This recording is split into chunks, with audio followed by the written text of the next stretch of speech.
I'm pretty sure my husband secretly fathered all of his best friend's kids, and now their eldest son is trying to date our daughter, and it's driving me insane because they could be siblings, and if I'm right, our entire family is screwed. This began as a dark intrusive thought that I could never shake off, and over the years it has bloomed into a poison flower that infects my entire psyche. I'm a 42-year-old woman. My husband Luke is 43, and so is Amy. I met Luke in college, but he's known Amy since they were about 7 years old. They did everything together and understood each other implicitly. They were best friends. They've always insisted that they are surrogate siblings to each other.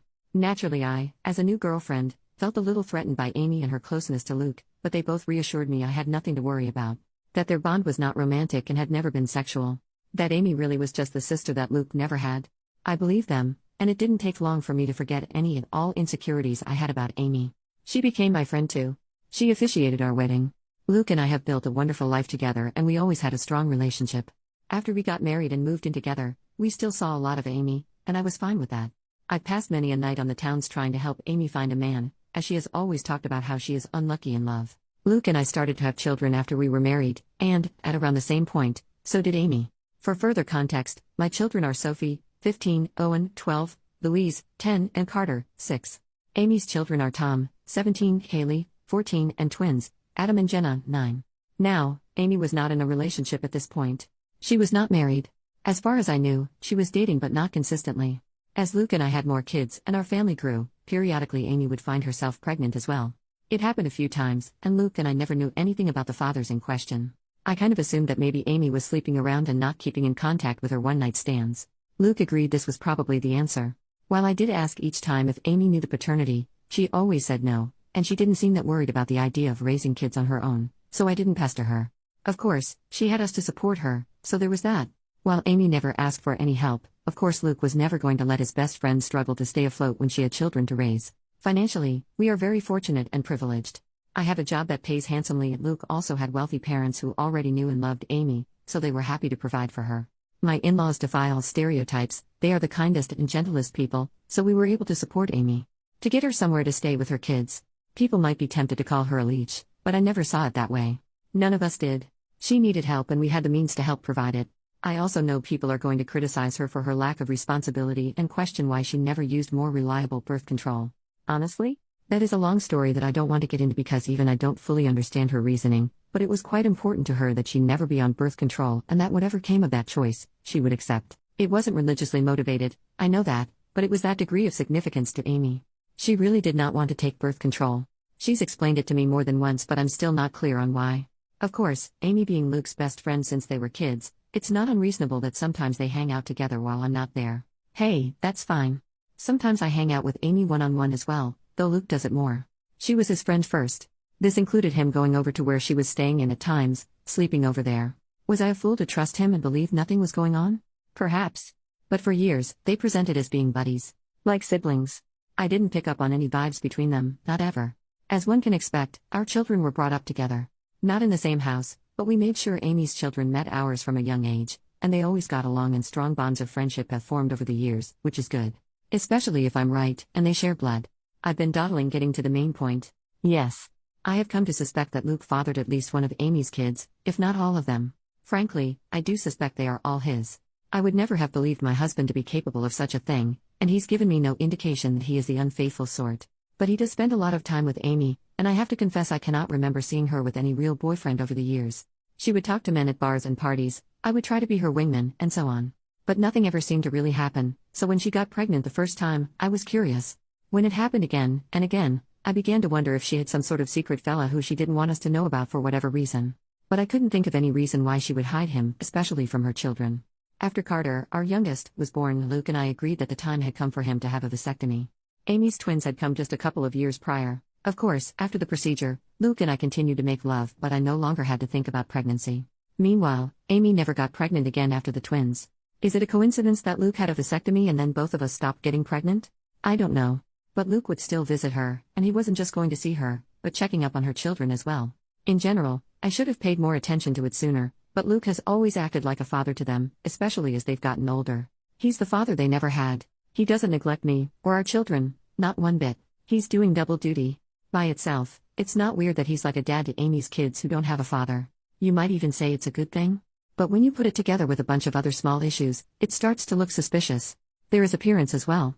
I won't go into specifics of hair color, eye color, or unique physical traits, because I'd rather limit the identifying factors of the people involved and keep this whole thing as vague as possible. But suffice it to say, Amy's children, they certainly look like they could be Luke's. Kaylee has a very unusual allergy that Luke also has. The twins look very much like him, Adam in particular. The older Tom has gotten, the more of Luke I can see in his face and personality. While their race doesn't matter, the reality is that Luke is a different race than Amy, and Amy's children look pretty biracial. I could easily believe their father is the same race as Luke. Doesn't mean Luke has to be the father, but it sure seems like it. I have never voiced my anxieties to either Amy or Luke. I don't want to be the bad guy and, guilty or innocent, I already know they would flatly deny my accusations and be hurt by them. Imagine if that drama reached the ears of my kids, or Amy's kids. Either way, Luke continues to spend time with Amy and her children, just as her children spend time with mine. I have hinted to Luke that I feel needy for more attention and wish he wouldn't give as much to Amy. But he either missed my cues or pretended that he missed them. I don't want to push this idea that he's favoring her, because it's not even really true. He's never neglected me for her. I can't shake the feeling that Luke and Amy have been intimate before, likely numerous times. So as far as I know, Amy never really wanted to be a mother either. She wasn't opposed to it, and when each of her children came into the world she instantly fell in love with them, but motherhood was never really a major part of her life plan or identity. In the grand scheme of things, when we would talk about the future, she would sometimes mention a husband and children, but it never seemed like something she had her heart particularly set on. So I don't think this is a case of Luke just giving Amy children. I doubt that was the motive for the infidelity. That would have been a side effect. I've been letting this go and turning a blind eye for years. It was a dark thought in the back of my mind after Kaylee's allergy was discovered, but I dismissed it. Got worse after the twins were born. I dismissed it. Then, when Amy stopped having babies, I wanted to feel reassured by that. But Luke had gotten a vasectomy, so if anything, that made my anxiety much worse. There have been nights that I wished the twins were younger, that they had come along after Luke's procedure. It's been twisting me into knots for a long time, but I don't want to be the one who rips our family apart, especially since, technically, I could be very wrong. Except now I'm very afraid, because in the last few months we've had a new development in our kids' social circle. Tom, Amy's eldest kid, asked Sophie out. Sophie, my eldest. She's really blossomed over these last few years and become quite the outspoken beauty, so I'm not shocked to see she's getting male attention, but Tom asking her out had me thrown. Sophie said no, but only because I'm quite protective when it comes to her exploring dating, and she knew she'd have to ask me first. I could tell she was flattered and intrigued by his interest and wanted to say yes. She approached me to talk to me about it. Bless my girl, she did everything right. I think she expected I would see things her way and agree that she could date Tom. Much to her surprise, I very firmly said no, and that caused a bit of conflict. She didn't even want to date him that badly, she just couldn't understand why she wasn't allowed to. And I couldn't explain it to her. All I could come up with was he's too old for you, which he is, but it's not really about that. When Amy and Luke heard, I was so very curious to see what their reactions would be. If either of them had agreed with Sophie and tried to convince me that the two of them should be allowed to date, I think I would have been relieved and taken that as proof that I was wrong about something going on between them. Wrong about who fathered Amy's children. But the ambiguity continued. They took my side. Both of them put their foot down, though not as fiercely as I did. Luke agreed with me, but he also worried that trying to forbid such a romance would only make Sophie want it more. He's probably right about that. Amy seemed more apathetic to the idea. She didn't want Tom to date Sophie either, and she backed me up, but I don't know, she just wasn't taking it as seriously. She seemed to think it was a fleeting crush. Well, it wasn't. In the months following those conversations, Tom would spend more and more time with Sophie. They would be alone, or with other friends, any time they possibly could. It's become clear that Tom is pretty crazy about Sophie and wants to be with her. And he definitely wants to be physical. I've been watching them like a hawk and noticed his eyes wandering many times, and while I'm doing everything I can to kill this budding romance in the crib, I also am feeling somewhat powerless. Sophie hasn't outwardly defied me, she's still just hanging out with Tom as friends. So forcing them to stop spending time together would be unreasonable, and probably encourage more sneaking around. But I'm so afraid that they're already doing that. My nightmare is that they're secretly dating, and doing God knows what when no one is looking. I've observed Tom being rather handsy with Sophie, and she presents no objection whatsoever, and I just don't know what to say. I have considered trying to convince Sophie that Tom is like her brother, but if she doesn't see him that way, I don't really have the power to rewrite their emotional dynamic or the history of their friendship. I always saw Amy and her children as being like family, but my kids might see Amy's kids more as best friends. The problem is, of course, that if my husband has indeed been carrying on an affair over the years and I'm right about the paternity of Amy's children, then Tom and Sophie cannot be anything more than friends under any circumstances, end of discussion. It can never happen. I feel powerless to stop it though. Luke has apparently talked to Tom about this, as has Amy, but he is unrelenting and he won't give up on Sophie. I think she enjoys that attention and devotion. Tom has also confronted me and asked why I'm so against this when I know him very well, and I know he would be good to Sophie.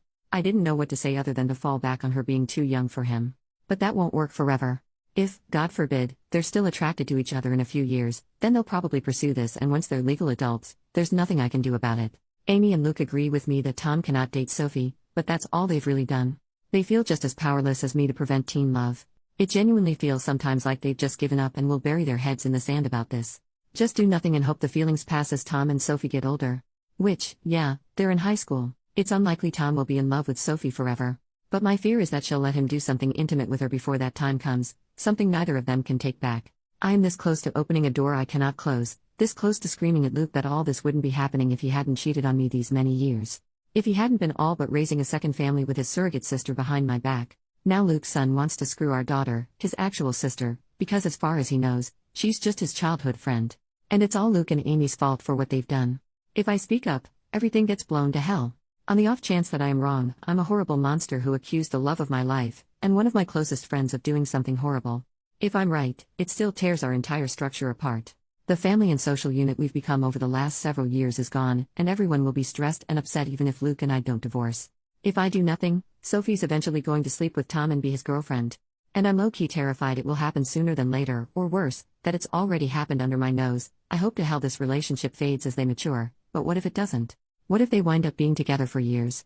What if they marry, want to get pregnant someday? And if I tell Sophie the truth about Amy's kids, then everyone else finds out too, and that's going to ruin so many lives. It would shatter my kids' perception of their father and their Aunt Amy. Luke is Owen's hero. I don't even want to think about how much this would hurt him. And what about Amy's children? They are innocent. They didn't ask for this, they don't control where they came from, and I don't want to hurt them. Admittedly, I'm not happy with Tom at the moment. A week ago I saw him put his hand on Sophie's butt and I wanted to knock his teeth out.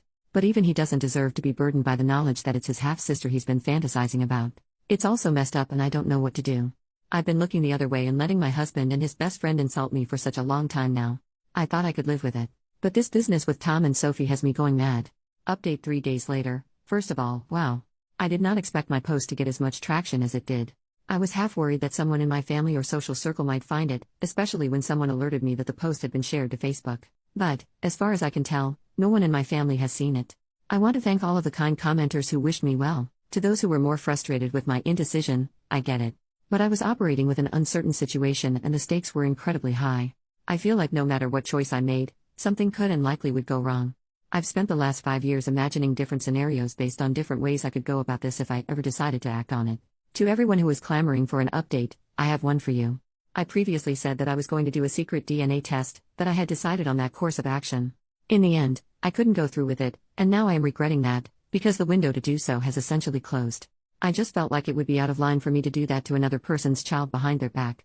Ethically, it was dicey. I've since consulted with my lawyer as many commenters suggested, and she advised me against doing so, because no matter what the results were, it would make me look bad in a potential divorce proceeding. But I really wish I had done it anyway, and just not told anyone.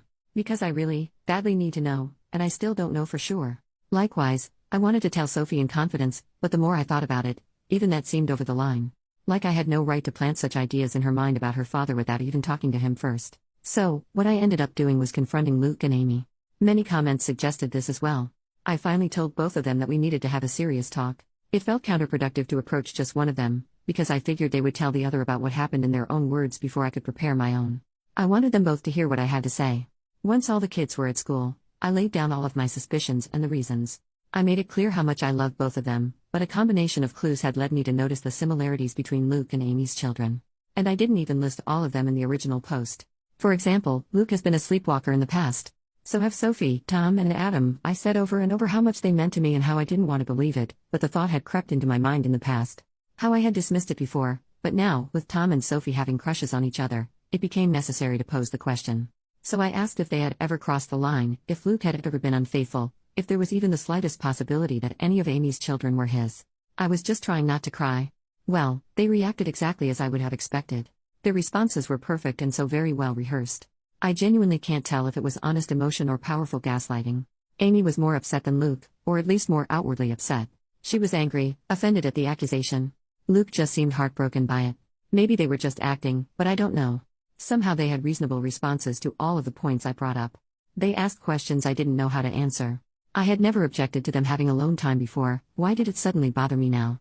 Do Amy's children really resemble Luke that much, or are things like hair color pretty basic traits to have in common? The whole family had always treated Amy and her kids as part of our unit, and I had previously commended Luke for stepping up and being a father to Amy's kids since they didn't have one. Why was I now saying it was a bad thing? What exactly did I want them to do? How could I think such a thing about them? Why had I waited so long to say something? Luke was more understanding than Amy. He respected my feelings, or at least he acted like he did. Amy appeared to feel more betrayed by what I said. I ended up apologizing several times even though I'm not sure I did anything wrong. Luke also apologized for anything he'd done to indicate he was unfaithful. I asked Amy more pointedly that, if not Luke, who had fathered her children. She snapped back that it was none of my business, and I could tell she was in no mood to get personal or vulnerable with me after my accusations. I'm not proud to say that I lost my temper, and said that after everything we had done for her and her children, such information was not a lot to ask and perhaps she owed it to us. I regretted the words as soon as I said them, but Amy shouted back that I had never done anything for her, that it was Luke and his parents who had kept her afloat all these years, not me. She went on a longer tirade about how I had always acted superior to her, which I don't believe I did, though it's possible that I gave off that vibe unintentionally. Luke did his best to calm her down, but the room was still fraught with tension. I just don't know. It's driving me to the edge of madness. There is a way to be certain, of course. Not certain of my husband's fidelity, but of the paternity of Amy's children. So I asked Luke, for my own peace of mind, for the sake of our daughter, and for our family unit, if he could please get a DNA test done, a paternity test. I went on to say that I knew he disliked and distrusted such things, but that I really needed this. I could see the pain in Luke's eyes. Maybe it was an act, but he did seem genuinely hurt that I was asking for this, that him giving me his word that he had always been faithful was not enough for me. But he very reluctantly agreed to participate in a DNA test. Unfortunately, Amy did not, and that's where we hit a roadblock. I was afraid of this. But Amy was infuriated at the whole concept and told me in no uncertain terms that I would not be getting samples of her children's DNA and basically told me to piss off for asking, several times in several variations. I pressed Luke, and honestly he was a bit useless but probably right.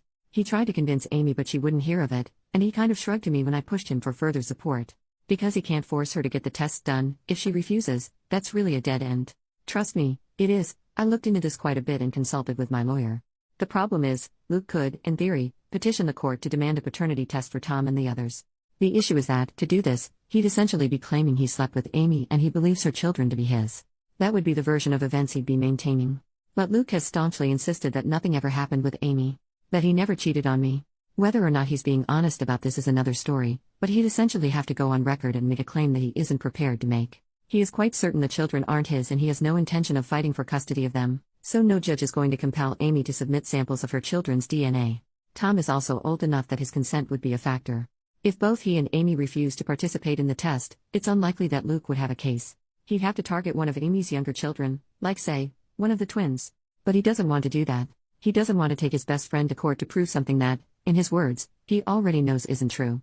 Luke is asking me to please just let this go and trust him, because pursuing this will fracture everything. And according to my lawyer, it's not realistic anyway. For Luke to establish paternity, he would need to admit to an affair in the first place, and he's not doing that. And if he did, that would pretty much be all the proof I needed to be certain, even if I'd need more in a court case. I pestered him further about Tom and Sophie. Insisted that I didn't want them dating. Luke agreed, and apparently Amy still agrees. Luke plans to have a talk with Tom and activate protective Papa Bear mode. Among other things, he's going to remind Tom that in a couple of months when he turns 18, him being intimate with Sophie will literally be a crime. I wouldn't actually press charges against him as I know he'd never do anything against Sophie's will, but I'm not above implying the threat. Thankfully, Luke isn't either. I did ask him if he'd be open to potentially swiping a sample of Tom's DNA to do a private paternity test, but he was very hesitant about the idea. Like me, he viewed it as unethical. He also pointed out that if we were to do this and Amy found out, it would mean the end of our friendship with her, most likely. Things are, Luke believes, still in a salvageable state, where Amy and I could reconcile and become friends again, and I can see how much he wants this to happen. But, if I did a DNA test on Tom behind Amy's back and she found out, I think she would hit the roof and I wouldn't entirely blame her. Though I'd be very interested to see the results. Luke ended up going to see Amy and spending the night. I know all of you are cringing and throwing up your hands, and trust me, I wasn't happy about it. That was a very long conversation. But he was adamant that he needed to perform damage control. So they spent the night together, with Luke maintaining that nothing happened. I did not sleep a wink and I kept texting him for updates. So far as I can tell, Amy will cool off, but she needs a little time. Luke and I talked things over when he came back the next morning. It was an emotionally fulfilling conversation and we ended up agreeing to take the kids, our kids, not Amy's, to visit their grandparents for a few days. It was an impromptu visit, but we've done it before and they were delighted to have us. I just really wanted our family to spend some time together away from Amy's side of the family, so to speak. I always love getting to see my in-laws. I'll refer to them as Jim, 75 male, and Kat, 67 female. I know Reddit is famous for stories about the mother-in-law from hell, but in my life that couldn't be further from the truth. I feel safe with them. To the point that, when they took notice of how distant Luke and I were from each other, I finally relented and confessed my fears. I told them of my anxiety that Amy and Luke were having an affair, and that Amy's children might be his. Here's where things got a little bit interesting. When I told them what I was feeling, Kat just gave Jim this pointed look, and did a big, dramatic sigh. So it turns out, Kat has had similar misgivings to mine and genuinely suspected over the years that Luke and Amy were closer than they'd ever admit, that they had crossed the line in the past. Jim, on the other hand, simply refuses to even consider the idea. He has always insisted that Kat is seeing things that aren't there. He maintains that Luke and Amy are like siblings and would never do such a thing. Kat thinks his stance on this is naive and that, even if she and Jim had taken Amy in and loved her like a daughter, that didn't mean Luke viewed her as a sister or that she viewed him as a brother. But Jim just continued to insist that this is what they are and had always been. I could tell that he and Kat have already had this conversation before, and they kept going in circles, with Kat getting exasperated. She pointed out that, surrogate siblings or not, Luke and Amy were not actually brother and sister, so nothing was stopping them from being physical together if they felt a mutual attraction. At that point, Jim just sighed and walked away from the conversation. So yes, Kat has privately wondered if Amy's children weren't fathered by Luke, which is part of why she has always treated them as her grandchildren. Which was never something that I minded, to be clear. I also don't mind that Kat never voiced these concerns to me. She had no proof, and she saw far less of Luke and Amy's closeness in our adult lives than I did. As for the kids, they're doing all right. I don't know what Amy told her children, but I think the general consensus, the official version of events, is that Amy and I had a fight and need a break from each other. That's what Luke and I told our children, and when pressed for more information, Luke did defend me and shut down the questions, saying it wasn't their business. I don't know if Amy kept to that version of events, but my children and her children have each other's phone numbers and social media, so they've presumably still been in contact over the last 2 days. I think my kids would have kept Amy's kids in the loop on the updates, and if Amy had told them anything else significant, they would have relayed that information to my kids. After all, we know Sophie and Tom are very close. I did try and talk to Sophie about that more, but the timing was off, because Sophie rejected my counsel and interpreted my reinforced reluctance as being attributed to my fight with Amy. She maintained that she wasn't dating Tom. To what degree that's actually true, I don't know, but she was going to remain close friends with him, and while she isn't usually a disobedient child, she made it very clear that she was putting her foot down on this one, and, to be fair, I can't really justify trying to separate them or forbid them from being friends. They've known each other for years. Luke has my back on them not being allowed to date, but he wouldn't have my back on them not hanging out anymore. I wish I had a more definitive update. If anything significant happens in the next few days, I can let you guys know. I'm mostly just kicking myself for not having done the secret test, even for my own peace of mind, as now I feel like I'm locked out of the only way to get definitive proof one way or the other.